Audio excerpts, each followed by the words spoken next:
सभी महानुभावों को मेरा सादर जय जिनेंद्र। और आज की इस कक्षा में आप सभी का बहुत बहुत स्वागत है। और बहुत दिन के बाद फिर से आज हम क्लास प्रारंभ करने जा रहे हैं, अपनी कक्षा को कंटिन्यू करने जा रहे हैं। तो चूँकि 50 श्लोक तक का हमारा जो एक चैप्टर है वो पूरा हो चुका है, परीक्षा भी हो चुकी है। अब हमें 51 के श्लोक से पढ़ना प्रारंभ करना है। और चूँकि ये चारित्र अधिकार चल रहा है तो यहाँ पर चारित्र के बारे में बताया गया है। तो इसको पढ़ने के पहले मैं एक बार फिर से 50वें नंबर के श्लोक को पढ़ना चाहूँगा, क्योंकि यहीं से स्टार्ट हुआ है अपना ये 50वें नंबर का श्लोक है। इसमें चूँकि बताया गया है कि चारित्र को दो प्रकार से बांटा गया है। सकलम विकलम चरणम तत्सकलम सर्वसंग विरतानाम अनगाराणम विकलम सागाराणाम ससंगानाम।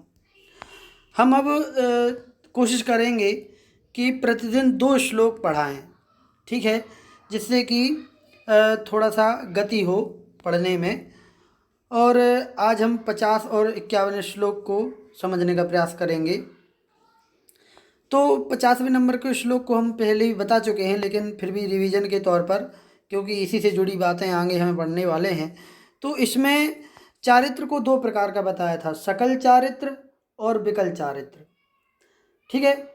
चरण मतलब चारित्र, और सकल चारित्र वहाँ पर क्या कहलाता है, सर्वसंग विरतानाम, अर्थात सभी प्रकार के परिग्रहों से विरक्त या रहित जो परिग्रह चारित्र है वो सकल चारित्र कहलाता था। जो कि अनगाराणम अर्थात अनगारों का होता था, अर्थात जो घर में नहीं रहते हैं, अर्थात जो गृहस्थ नहीं हैं, उनके होता था सकल चारित्र, सभी प्रकार के परिग्रहों से रहित। और दूसरा होता था विकल चारित्र, जो किसके होता था, सागाराणाम, अर्थात आगार मतलब होता है घर, तो घर सहित अर्थात गृहस्थों के होता है। और ससंगानाम परिग्रह सहित लोगों के होता है। तो 2 चीज़ इसमें है। जो सकल चारित्र है अर्थात संपूर्ण चारित्र जो है वो घर से बाहर, अर्थात जो किसी एक जगह पर या एक घर में नहीं रहते हैं, उनका अपना खुद का कोई घर नहीं होता है और सभी प्रकार के परिग्रहों से रहित होते हैं। ये दोनों चीज़ें यहाँ पर समझने के लिए महत्वपूर्ण हैं कि अनगारी भी होना चाहिए और सभी प्रकार के परिग्रहों से रहित भी होना चाहिए। क्यों? और ये अनगाराणाम जो शब्द लिखा है ये स्पेशल हमें ये इंगित करता है कि यदि कोई मुनिराज जो दिगंबर रूप धारण करने के बावजूद भी यदि कोई मठ वगैरह बना करके रहते हैं किसी एक जगह पर, है ना, ये एक जगह पर यदि वो अपना घर बना करके रहते हैं, घर बनाने का मतलब यहाँ पर तो मान लीजिए कोई धर्मशाला बनवाई या कोई क्षेत्र बनवाया और आजीवन के लिए वहीं पर रह जाएं, तो और पूरा वहाँ का काम धाम सब उनकी देख में चलता हो है, या फिर वो उसका पूरा अधिकार क्षेत्र में रखते हों, तो फिर वो अनगारी नहीं कहलाएंगे, है ना। एक बार ये प्रश्न मुनि श्री सुधासागर जी महाराज जी से पूछा गया था, पूछा गया था कि यदि कोई चौमासे के अलावा यदि 6-6 महीने तक एक जगह पर रहें कोई मुनिराज तो क्या उचित है। तो उन्होंने इसका जवाब भी दिया था कि यदि किसी विशेष परिस्थिति के कारण से या तो उन्हें संलेखना लेनी हो, समाधि चल रही हो, या फिर किसी और विशेष कारण के गुरु की आज्ञा से, ठीक है, तो वो एक जगह रुक सकते हैं, अन्यथा नहीं रुक सकते।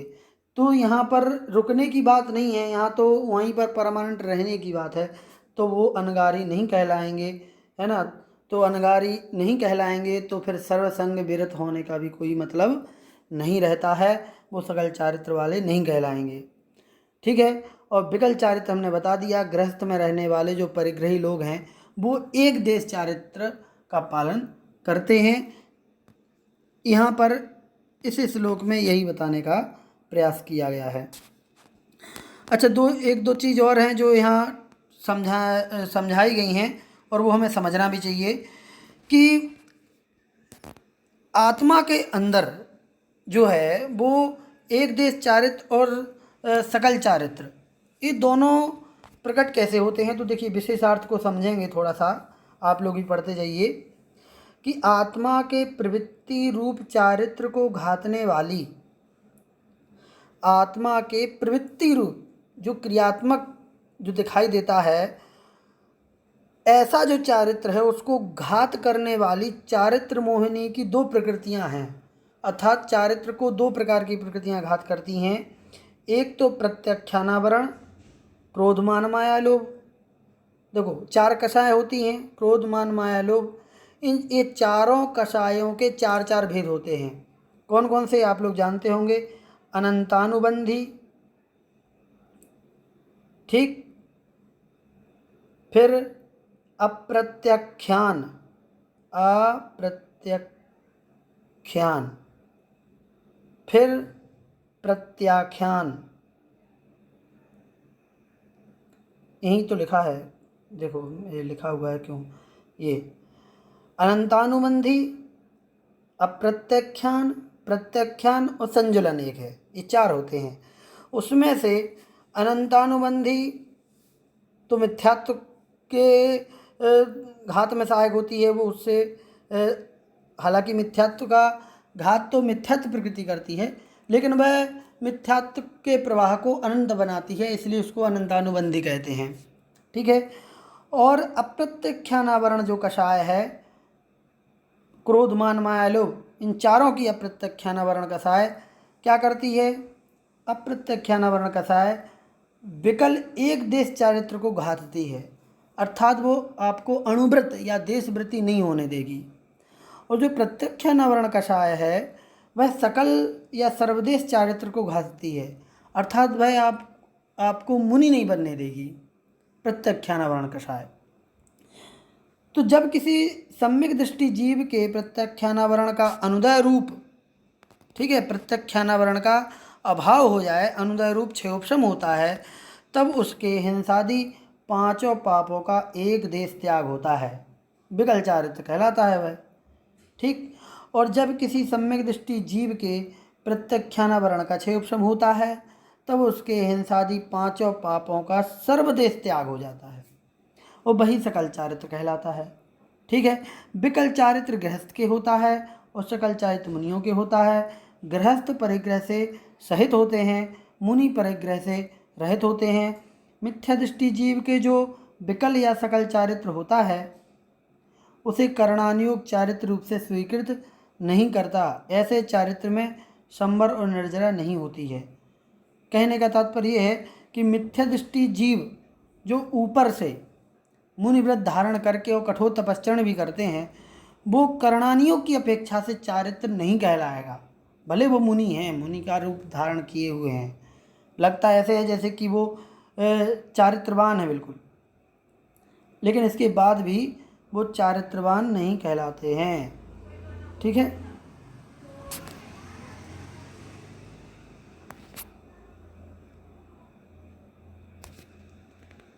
तो ये समझने की बात है, और उनके कोई संवर निर्जरा भी नहीं होगी मिथ्या दृष्टि के। तो यहाँ पर समझने के बाद अब हम आगे बढ़ते हैं। आज के श्लोक में 51 नंबर का श्लोक है, तो इसको पहले पढ़ते हैं।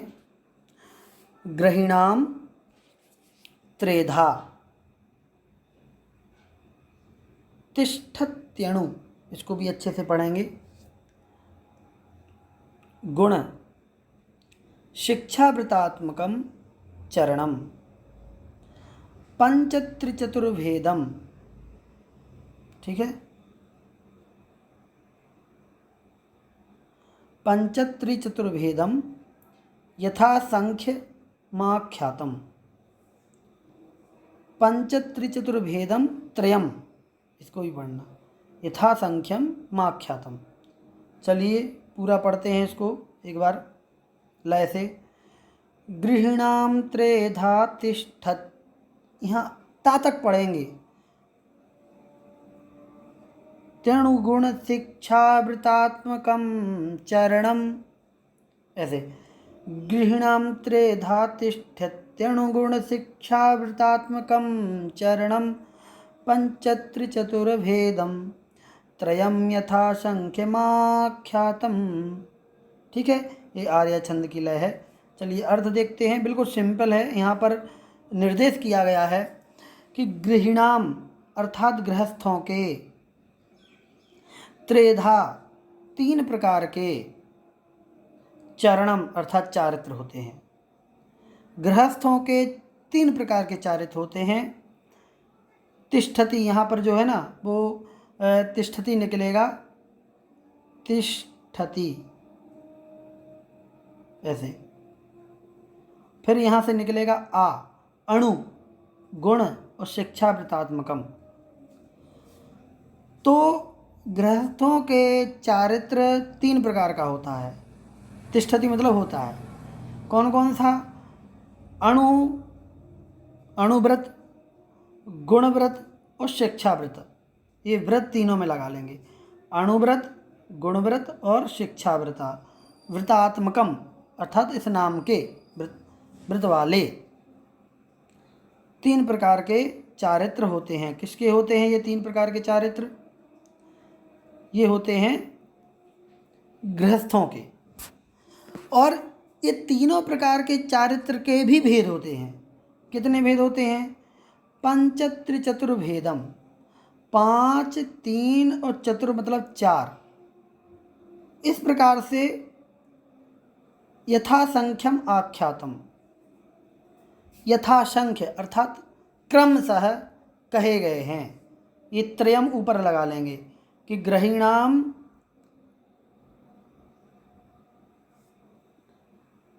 नहीं सॉरी यहीं पे लगेगा त्रयम चरणम। ये तीनों प्रकार के जो चारित्र हैं ये 5, 3, 4 इस प्रकार यथासंख्यम आख्यातम क्रमशः कहे गए हैं।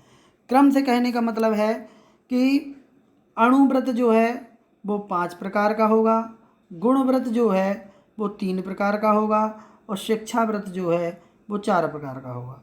इस प्रकार से क्रमशः इनको लगा लेंगे, 5, 3 और 4। ठीक है, ये कहने का यहाँ पर तात्पर्य है। इस श्लोक में सिर्फ इतना ही बताया गया है, बाकी इसकी डिटेल आगे के श्लोकों में आएगी। इसलिए आज की कक्षा को हम यहीं पर समाप्त करते हैं। जय जिनेंद्र।